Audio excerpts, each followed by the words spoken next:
Karigumba matamda mahi marong hauba labuk lamhang sanjabungsingda thadiyam phajabadubu karino haibadi khangdabasgumba patterns khudamsing haktuna lerambasi hegek thengnai malemgi tongan tongan balibaksingdagi lamkoibasing thoina laktuna masibu yenglai kharaman hai masigi crop circle haina mingthonduna khangnaraba khudamsing si atopa grahwa se alien singna grahasda lami haibagi khudam oigani khudamsing asi makoina tahalamba oigani jana phongtoi kharamana angakpa khudimag alien dhana tashin masi sumloi haina yetuna lakhi asumna crop circle sing asi conspiracy theory singi yakai pham ama oiba horaki ngasigi videos ta puduna lakjari angakpa thalaba crop circle sing asi karina nadraga kanana sem sa kibano kari karma khulai sizna duna tahalamba mami singno haibasigi arun bapumba khangminase Malam gawin ahan crop circle si English singa mag jamapan humbutarukta Australia gi tuli harim farm state thingnaki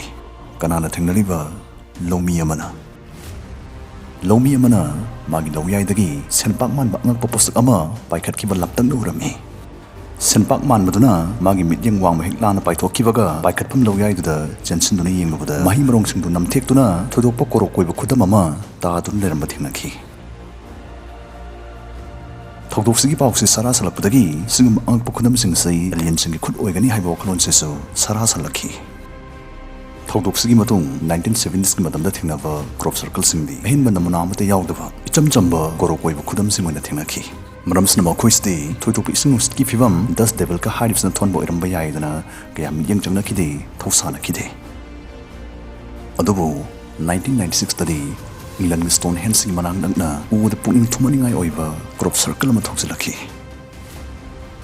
masimakti jama ising nungsna thonbo oiroi haibasi o khudingmakna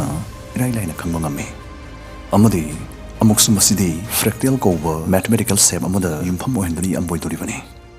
fractal gi maramdai khoina gupthana ninadragasu anka gi shape amu oriba fractal ha ambastagi khoina khangba yabasi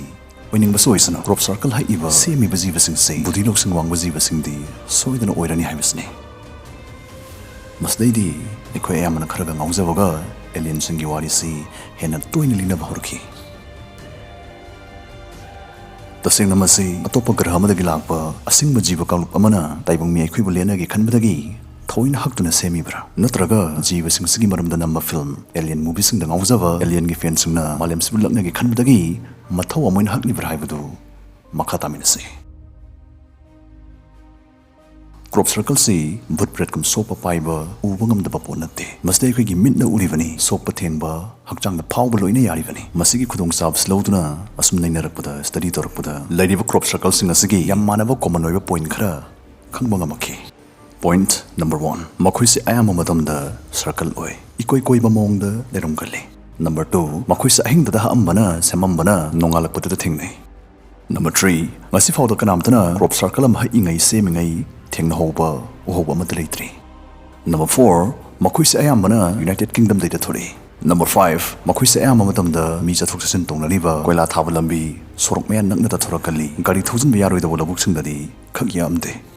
Lambi sorok nuai taba mafamda leba labuk singda crop circle yektabagi maramsi video siglor pasarokti sana dum bhapta birakani. Ekoi hojik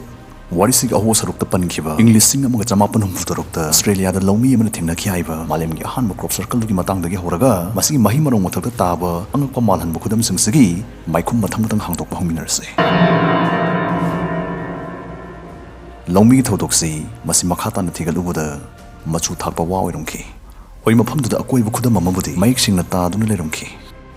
Experts in the phone of the Kudam Simakti, water spout natraga, dust devil, Hariba Mahusagi Tong and Ising Manundagi, Amana Tuan Oigani than a Fundi.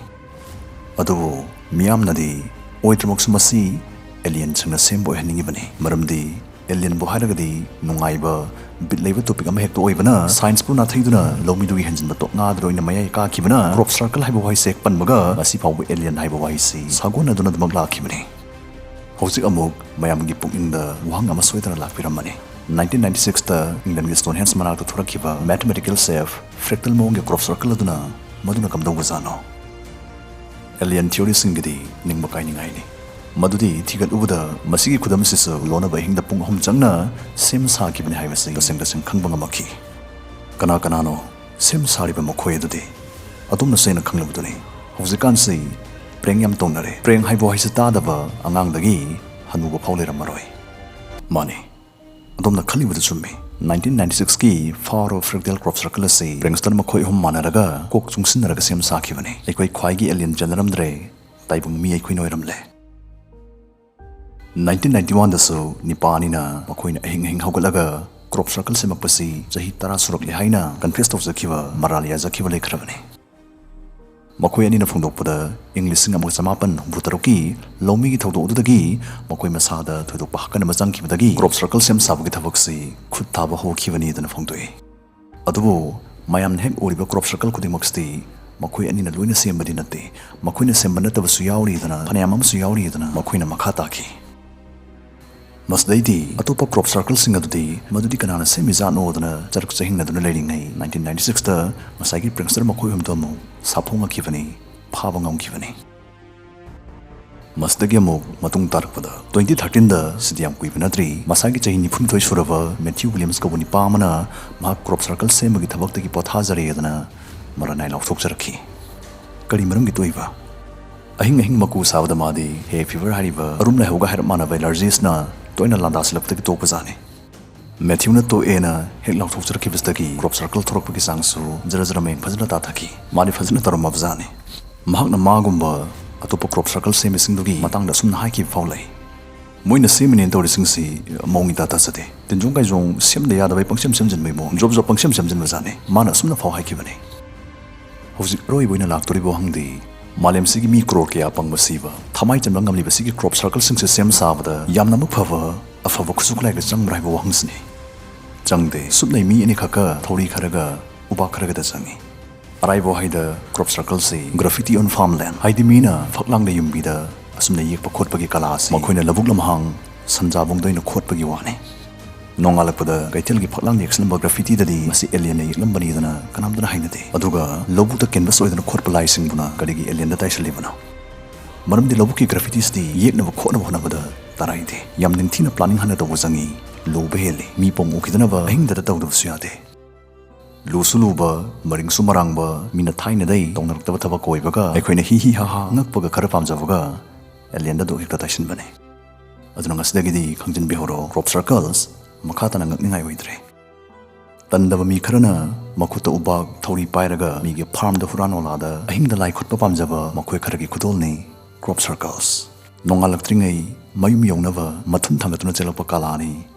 Crop Circles दस देबल मदि water स्पाउन थोन बोइगनि हाइबा Crop Circle सिंग अदुदि ngakningai ओइदबा इचम Chamba कोइबा खुदम ngakतनि